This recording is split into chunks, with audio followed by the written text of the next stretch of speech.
سب بولو آمین آمین۔ مقصد یہی ہے اللہ قبول فرمائے آپ حضرات کے آنے کو، بیٹھنے کو، سننے کو، اور ہمارے شیخ الحدیث حضرت مولانا مفتی مولا بخش صاحب جس نے ختم فرمائی بخاری شریف کی آخری حدیث پڑھ لی، ان کی ختم بخاری کو اللہ پاک ان سب عبادتوں کو اپنے بارگاہ میں قبول فرمائے آمین۔ لوگوں علماء کی مجلس وہ عظیم ہوتا ہے، علماء کی مجلس الزموا علیکم مجالس العلماء، علماء کی مجلس کو لازم پکڑ لو، یہی ایک دن کام آئے گا۔ اسی کو اللہ پاک بہانہ بنا کر ہمارے اور آپ کی غلطیوں سے صرف نظر فرما کر اللہ کی رحمت جب جوش میں آتا ہے تو حبیب الحبیب حبیب علماء اللہ کو دوست ہیں، جو دوست علماء ہوتا ہے، جو محب علماء ہوتا ہے، دوست کا دوست بھی دوست ہوتا ہے۔ تو میرے بھائیوں، اللہ پاک ہمیں ان دوستوں کے فہرست میں دیکھ کر کے ہماری بھی اپنی فضل و کرم سے مغفرت فرمائے، بولو آمین آمین۔ حدیث میں ہے قیامت کے دن مختلف صفیں لگا دی جائے گی۔ آج تم یہاں صف میں بیٹھے ہوئے، ایک دن صحرا میں صفیں بنیں گی، مجرمیں الگ کڑے کیے جائیں گے، محسنین ان کا صف الگ قائم کر دیا جائے گا۔ اللہ اکبر۔ جس کے شوق و ذہن میں جس عمل کا شغف، محبت، علاقہ، تعلق، خشوع موجود تھا دنیا میں، قیامت میں اللہ پاک اس شخص کو ان اعمال والوں کی صف میں کھڑا کر دیں گے۔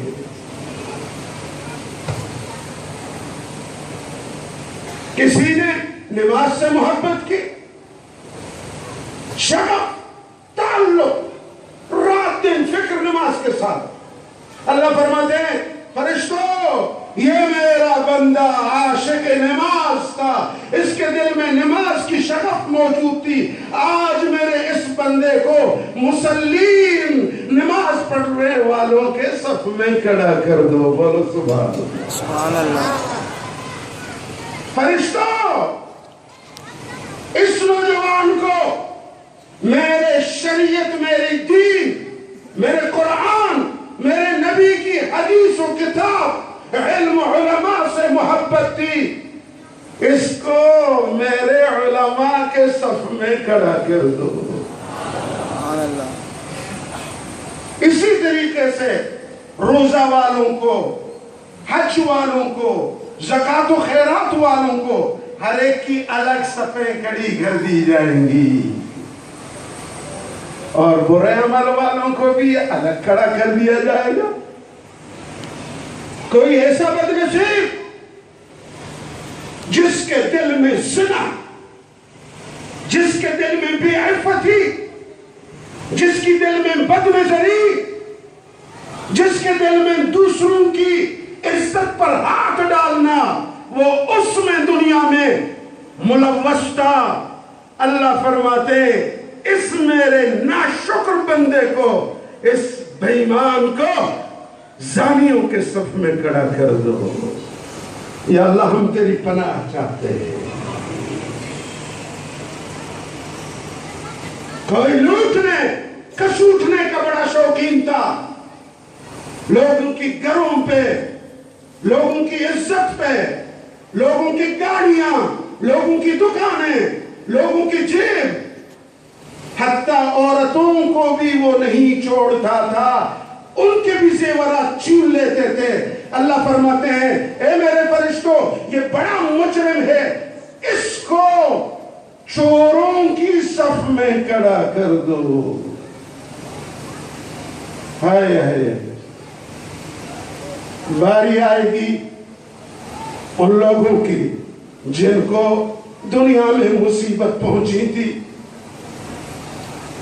اللہ پاک ان مصاب والوں کو بلائیں گے جن پہ دنیا میں مصیبتیں تھی۔ کسی کی آنکھ چلی گئی تھی، جو اندھے تھے، حضرت آدم علیہ السلام سے لے کر کے میرے نبی کی امتوں میں سے آخری جو ایماندار مومن انسان جس کی آنکھوں کی بینائی اللہ نے دنیا میں چھین لیا تھا اور اس نے صبر کیا، ناصبری نہیں کی، جزا فضا نہیں کیا، وہ شاکر رہا، وہ صابر رہا، اس اندھا پن ہونے کے ساتھ ساتھ وہ نمازیں بھی پڑھتا تھا، وہ اللہ کے شکر ادا کرتا تھا، اللہ کی ذکر کرتا تھا۔ اللہ پاک قیامت والے دن سب اندھوں کو صف میں کھڑا کر دیں گے اور حضرت شعیب علیہ السلام ان کی قیادت فرمائیں گے، کیونکہ حضرت شعیب علیہ السلام کی دونوں مبارک آنکھوں کی بینائی آخر عمر میں چلی گئی تھی۔ ان کے ہاتھ میں سفید جھنڈا دیا جائے گا، وہ جھنڈا چمکدار ہوگا اور جتنے اندھے تھے مومن دنیا میں اللہ پاک سب اندھوں کی آنکھوں کی نور کو دوبارہ لوٹا دیں گے، ان کو بینا فرمائیں گے۔ اللہ فرماتے ہیں او میرے فرشتوں بلاؤ ان کو بلاؤ، یہ میرے مہمان ہیں، ان کو آگے لاؤ۔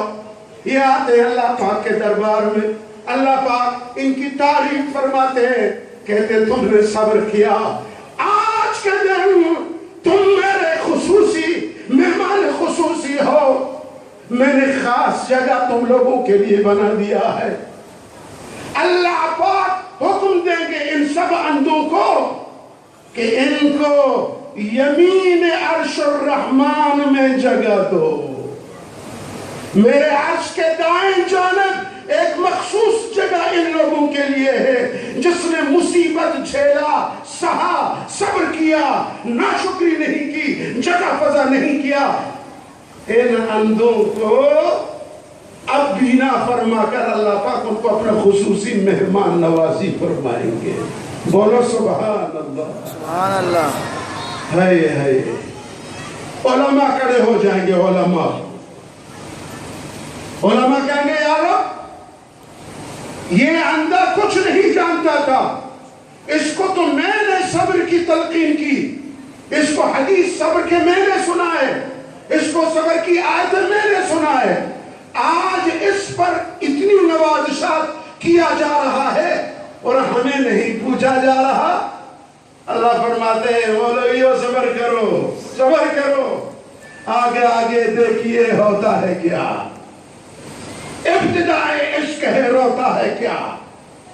اللہ پاک فرمائیں گے اب دوسرے مصیبت والوں کو بلاؤ، ان لوگوں کو جن کی بدن میں جزام کی بیماری لگی تھی، جزام والوں کو بلایا جائے گا، کیونکہ لوگ ان سے نفرت کرتے تھے، کوئی ان سے محبت نہیں کرتا، ان کے ہاتھ نہیں لیتا، ان سے ہاتھ نہیں ملاتا، ان کی ہاتھ کی چیز نہیں کھاتے، لوگ ان سے متنفر ہوتے تھے۔